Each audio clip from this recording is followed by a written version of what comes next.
This is the Janet Killeen Books podcast.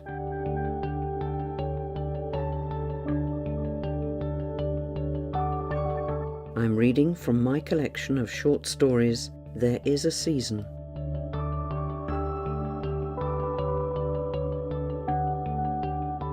This story is called Beneath the Floor. Wires stretch beneath the floorboards, here under my feet, twitching to jangle in the ears of Eliza, Minnie or Millicent, the name thrown at her and her kind like scraps to a dog, trained to bob and say, "Yes, ma'am." Smoothing her apron, fingernails scraped and hair trained tight under her cap at the orphanage, now crumbled to foundation rubble under the estate near the playing fields. And she rushes breathless to answer from the scullery and take away the cups and saucers, the cake stand, the napkins. And the lady turns to her guest and says, "A good girl, but—" and her eyes tilt upwards to the ceiling as if to say, "Not polished, and we must make allowances, the orphanage, you know." And her guest sighs and nods in complacent agreement with her. Eliza. The house, built raw new in Diamond Jubilee year, a sand-yellow London brick 3-storey frontage with unsoftened liver-red curlicues around the porch and above the windows, a struggling newly planted hedge, a white and black diamond front path edged with barley twist, a flight of steps to the door where the brass gleams on the knocker and on the number. To the side the railings and steps that lead down to the scullery and the side entrance. The front steps tell of steps climbed to reach this wealth, this social poise. 2 more than any other of the houses in the street. The doctor, with an established practice in town, consultant at the teaching hospital. A wife, a son at rugby school, a cook and 2 maids, a groom who tends the horse and serves as coachman. And the century about to turn in which all this will be swept away. Eliza, foundling, starting work at 14, doubling up her scullery duties with the fires and hot water before the family rises, and learning to manage her shivering hands in the afternoons as she hands plates of cake and cups of tea to Madam and her guests. She takes her aching body and choked tears to the small bedroom shared with Mavis, but Mavis has a follower now and sees him once a week, and so no eyes or ears for her. No one at the orphanage had told her about the awful blood when it came, and the salt in tepid water before the nightgown can be boiled in the great copper. She shrinks before the chiding, exasperated kindness of the cook. Nor had they told her of the rough attacks of the boy back from boarding school, 17 now, and fleshly large, with wet-lipped, greedy tongue, and hands snatching and tugging at small breasts and laces. Not now the pinches and pushing against the wall to feel her as he shoved by in the early days. His father might have seen him once from the landing below, had he only lifted his eyes from his papers, but he only smiled distantly at the girl when he saw her pressed against the wall, and passed on. And she had bobbed in terror and gratitude at the respite, smoothing out the crumpled apron at her breast. But now it was strength and a damp hand on her mouth as he rummaged and hurt her. And again, and she too frightened to speak, hiding her sobs in the mattress, her hands flexing in empty and comfortless air. Her hands are held tightly, decorous as trained over her apron that afternoon, but Madam sees the betraying curve of her swelling belly, projecting from the cage of her ribs, and condemns her, raucous as a crow, shameless, shameless. Then, controlled now, dropping the octave into the mellow dignity of reproach. "How could you, Eliza? after all we have done to provide for you, taking you untrained from the orphanage and giving you this opportunity. A world of gentility is encompassed in her vowels. The whole future pivots upon her, and by some miracle of courage she finds her voice. Twisting her hands together, she exclaims, "But it was him, ma'am. It was him. Your son, ma'am." The words tumble from her shocked, involuntary mouth. The woman rises to strike her across the face. "How dare you? How dare you accuse my son, you slut? You have forgotten your place in this house." As she stands, crouching to cover her face and muffle the gasps in her apron, the father enters, striding through the door from the hall, hearing all as he entered the house, and seeing the wife, the maid, as if in tableau. "Oh, I should have dealt with this, and with the behaviour of our son long ago. I left it to you," he says forcibly to his wife, finding within himself emotions long suppressed to vent his rage and shame. And he seizes the girl, not roughly, gently, gently by her arm. Turning to his wife, "Send the maid to pack her things. She will go with me." Then taking her to his study, seating her to let her weep, he proffers a handkerchief, clumsily wiping her eyes. "There, there, Eliza, isn't it?" And she nods, trembling, gulping, feeling that the flood of tears he has unleashed may never end. He has sent for her coat and hat, and helping her to put them on, picks up her small bag and sends for the groom. "I am taking you with me," he says. And as she stares, her whole face reddened and stained with tears, her eyes brimming, he tells her, "I'm taking you to my own nurse of long ago. She lives on a farm with her husband now.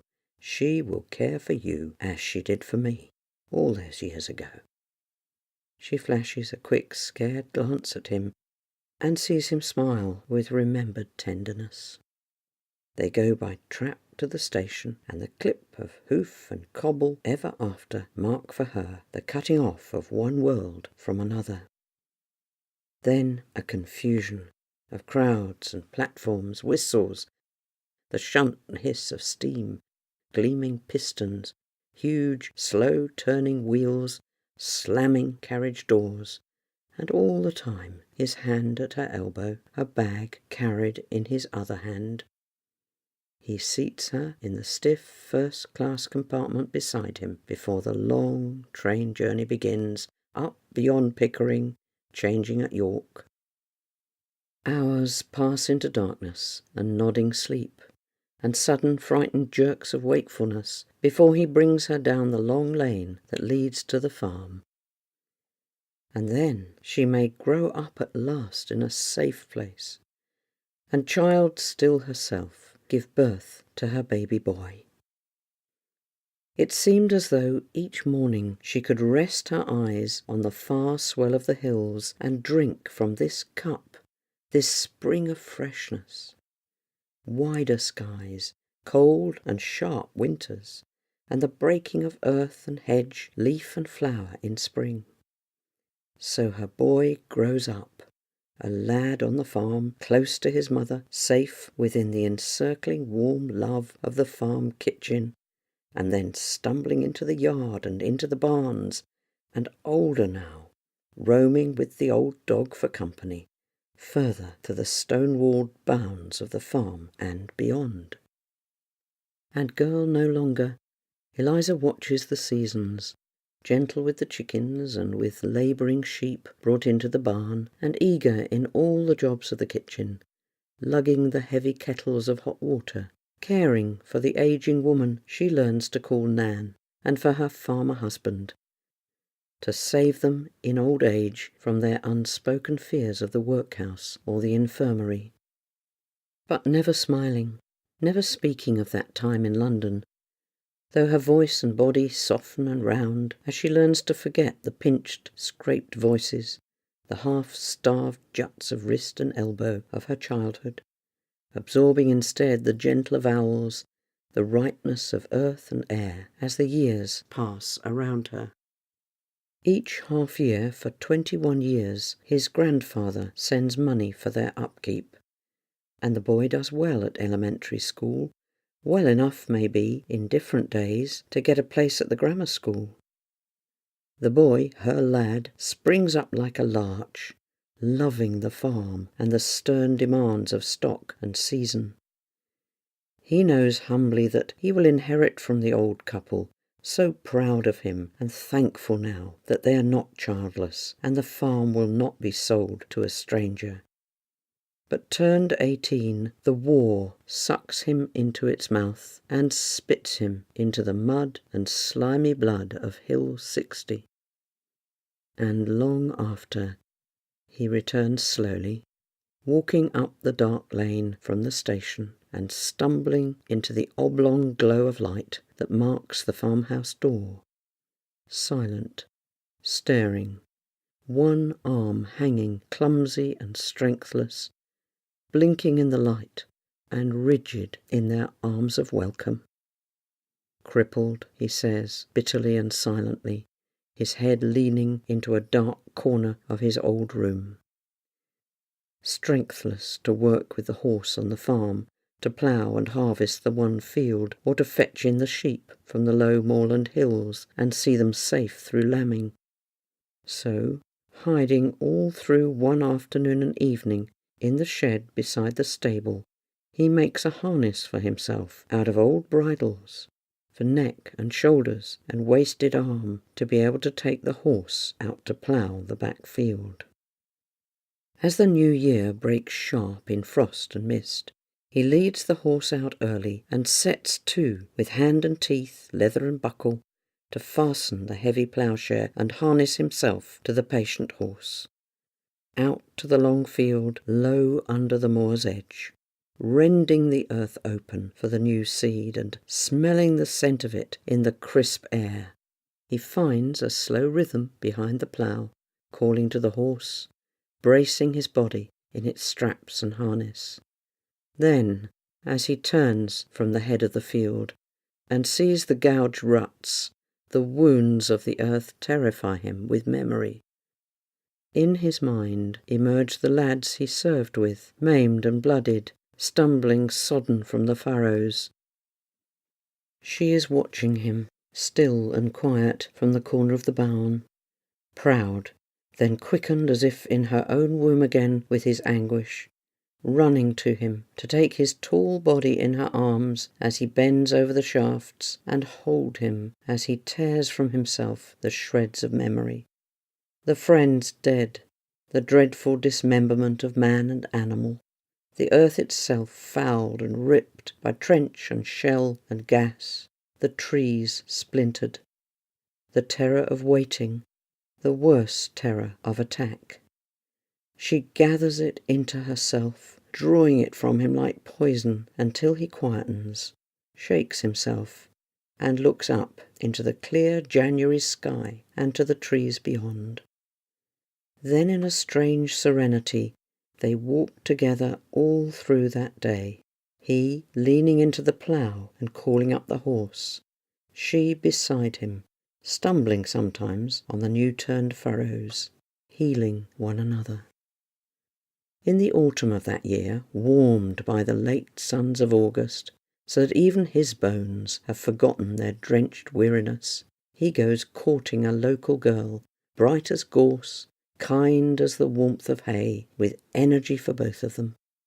They manage the livestock through cruel winters and dropping prices, and keep faith with the old couple, grieving for them as they pass through sickness into death, but keeping the farm alive despite all hardship, and always Eliza, quiet at the centre, part of the warmth and welcome of food on the table, fire in the range to greet them at the end of each day.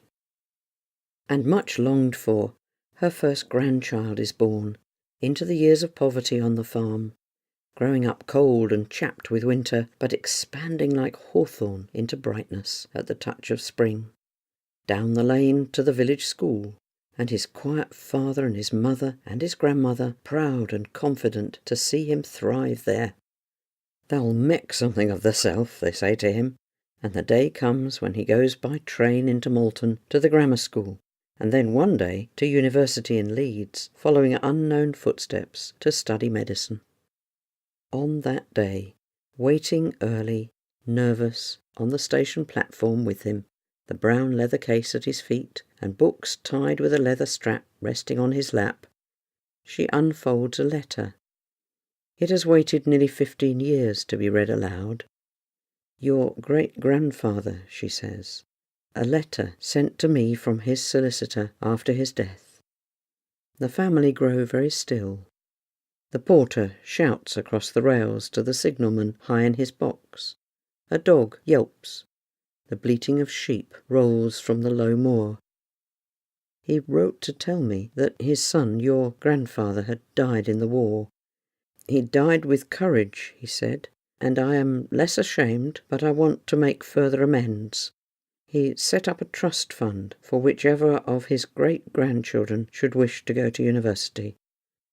It has waited all this time for you, and it will see you through the years of training." Her hands stiffen on the letter, then straighten out the creases as it rests in her lap.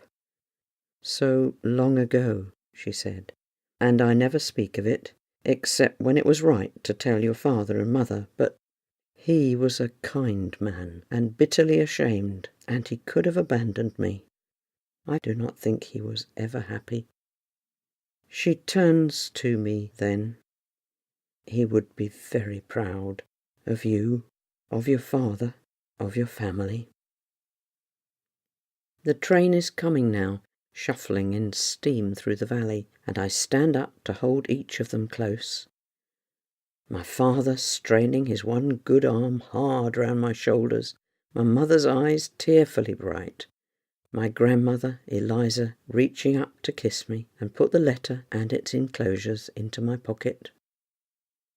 Soon, in my first year, war comes again, and 3 years later I am swept up in it to train in readiness for the invasion of Europe, my elementary medical training needed as we advance.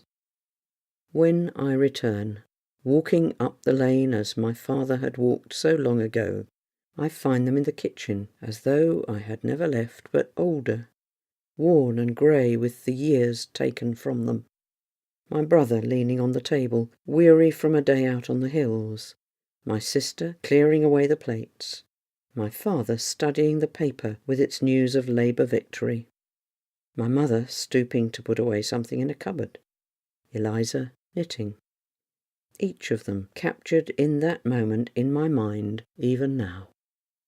So we stitched together the patches of our lives for a little while. But when I qualified, I was the first to leave, to travel south and take up work in one of the London hospitals in the new health service. My brother stayed with the farm. My sister married a Canadian airman and emigrated to Vancouver.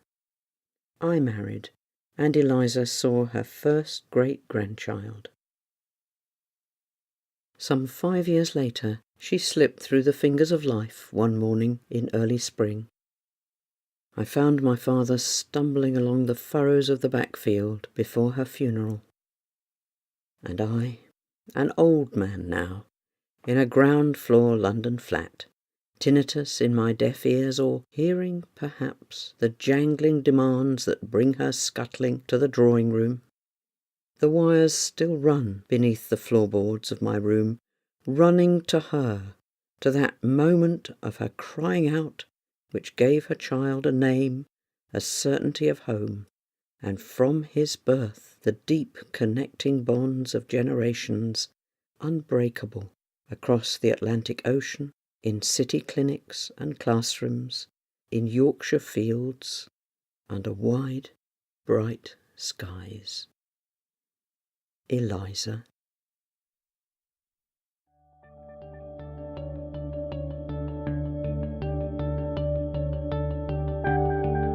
You have been listening to Beneath the Floor from the book There Is a Season,